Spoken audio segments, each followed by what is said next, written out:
दीड वर्ष उपचार करूनही माझा घसा बरा होत नव्हता. मात्र जैन मुनीच्या आशीर्वादानंतर चमत्कार घडून तो बरा झाला. हे विधान मुंबईच्या महापौर रितू तावडे यांनी केल्यानं त्या वादात आलेल्या आहेत. बघूयात हा रिपोर्ट. खरातनं भूत बाधेच्या बनावानं शेकडो महिलांचं शोषण केल्याचं प्रकरण ताजं असतानाच मुंबईच्या महापौरांनी केलेल्या विधानानं नवा वाद सुरू केला. दीड वर्ष अनेक गोळ्या औषधं घेऊन सुद्धा बरा न झालेला गळा जैन मुनींच्या आशीर्वादानं बरा झाला, हा एक चमत्कार आहे असं विधान देशाची आर्थिक राजधानी असलेल्या मुंबईच्या प्रथम नागरिक रितू तावडेंनी केलं. चमत्काराच्या या मालिकेमध्ये फक्त महापौरच नव्हे तर भाजपचे मंत्री मंगलप्रभात लोढा यांनीही उडी घेतली. मंत्री लोढा म्हणाले की जैन मुनींच्या भेटीनंतर रितू तावडे नगरसेविका झाल्या. त्यानंतर लोढांनीच भाजपच्या अमित चाटमांच्या दाखल्यानं सांगितलं की मुनींच्या भेटीनंतर रितू तावडे महापौरही झाल्या.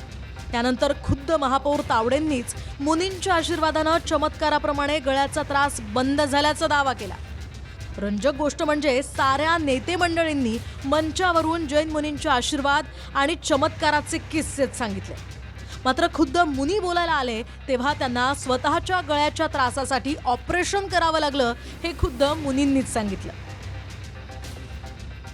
उन्होंने एक चमत्कार तो बताया कि गुरुदेव से मिलने के बाद में वो नगर सेविका बन गई, पर अमित जी कहने लगे कि एक चमत्कार जो लोगों को मालूम है वो भी बताना चाहिए कि गुरुदेव से मिलने के बाद में और माननीय देवेंद्र जी और अमित भाई के आशीर्वाद से वो मुंबई की महापौर भी बन गई. 1.5-2 साल से मैं मेरे गले को लेके काफी परेशान थी.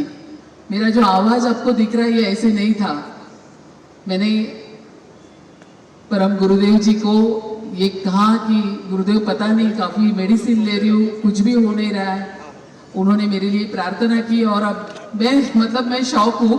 1.5 साल से मैं जूझ रही थी मेरे गले को लेके. उन्होंने मुझे आशीर्वाद देके इस तरह से मैं आज आपके सामने बोल रही हूँ. पराग भाई से भी वो बातें शेयर कर रही थी कि पराग भाई ये तो बहुत ही बड़ा चमत्कार हो गया, क्योंकि मैं खुद परेशान थी. रितु ताई, आपका आवाज तो ठीक हो गया.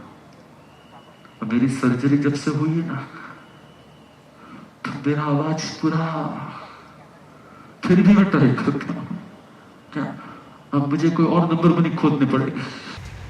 दरम्यान महापौरांच्या दाव्यावर संजय राऊतांनी केलेल्या विधानावरून सुद्धा नवा वाद सुरू झालाय. पण महापौर म्हणतात की त्यांच्या औषधामुळे माझा घशाचा आजार बरा काय की खराच्या औषधामुळे सुद्धा अनेकांना बरं वाटतं. आता ज्याचा ज्याचा प्रश्न आहे, कोणाला कोणत्या औषधाने बरं वाटतं हा ज्याच्या त्याचा औषधाचा प्रश्न. एखाद्याच्या हाताला गुण असतो, एखाद्याच्या दिवसागुडल्या अवयवाला गुण असतो. ते जे आहेत उबाटाचे भोंगे संजय राऊत, त्यांच्या तर काही जिभेला हाडच राहिलेलं नाहीये. भाषा काय, बोलण्याची काय पद्धत. एका महिलेच्या बाबतीत तुम्ही बोलताय, त्याला काय वाटतं तुम्हाला? ज्यावेळी तुम्हाला ईडी लागली, तुमच्या मिसेसवरती आलं, तुमच्या मुलींवरती आलं, तेव्हा तुम्ही उफाळून बाहेर आलात. तेव्हा तुम्हाला कळतात तुमच्या घरात पण आया बहिणी आहेत. आणि तुम्ही एखाद्या महिलेच्या बाबतीत अशा पद्धतीचं स्टेटमेंट देता, जे त्यांनी आता दिलं. मला बोलताना पण लाज वाटते, कारण मी एका चांगल्या घरातली बाई आहे, सुशिक्षित घरातली, चांगल्या खानदानी घरातली महिला आहे मी. वास्तविक ओम या उच्चारात फक्त आध्यात्मिकच नव्हे तर वैज्ञानिक आणि वैद्यकीय दृष्ट्याही महत्त्व आहे. ओम उच्चारावेळी गळ्यात आणि कानाभोवती कंपनं तयार होतात, ज्यामुळे नर्व्हस सिस्टीम सक्रिय होते. तणाव कमी होऊन हार्मोन्स नियंत्रणात येतात. हृदयगती स्थिर होऊन रक्तदाब कमी होण्यास मदत मिळते. एकाग्रता सुधारून मन स्थिर होतं.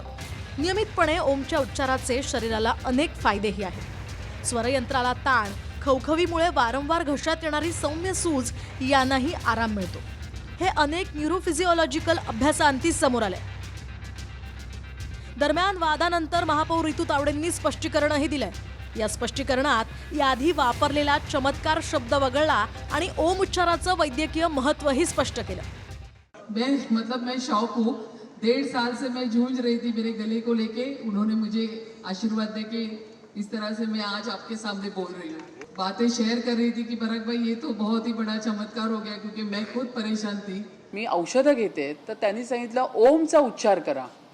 दीर्घ म्हणजे आपण उच्च कोटीचा जेव्हा ओमचा उच्चार करतो त्यावेळी आपल्या गळ्याला एक व्यायाम होतो, आराम पडतो. माझा गळा चांगला झाला. आज तुम्ही माझा आवाज बघताय, तर मी ती भावना माझी व्यक्त केली. श्रद्धेत काहीही वावगं नाही. आयुष्यातल्या सकारात्मक बदलांमागे एका अदृश्य शक्तीचाही हात असतो असं मानण्यामध्ये काहीही गैर नाहीये. मात्र श्रद्धेचं ताट ओवाळताना त्यात जर चमत्काराचा लिंबू ठेवला तर त्याच चमत्कारानं भविष्यात अंधश्रद्धा बोकाळते. ओम उच्चाराचं आध्यात्मिक महात्म्य सूर्या एवढं सत्य आहे. मात्र जर त्याचं वैद्यकीय महत्त्व समजून घ्यायचं असेल तर त्यासाठी मुंबई महापालिकेची शेकडो रुग्णालयं आहेत. कान नाक घशासाठी स्वतंत्रपणे वाहून घेतलेली रुग्णालयं सुद्धा आहेत. Bureau report TV9 Marathi.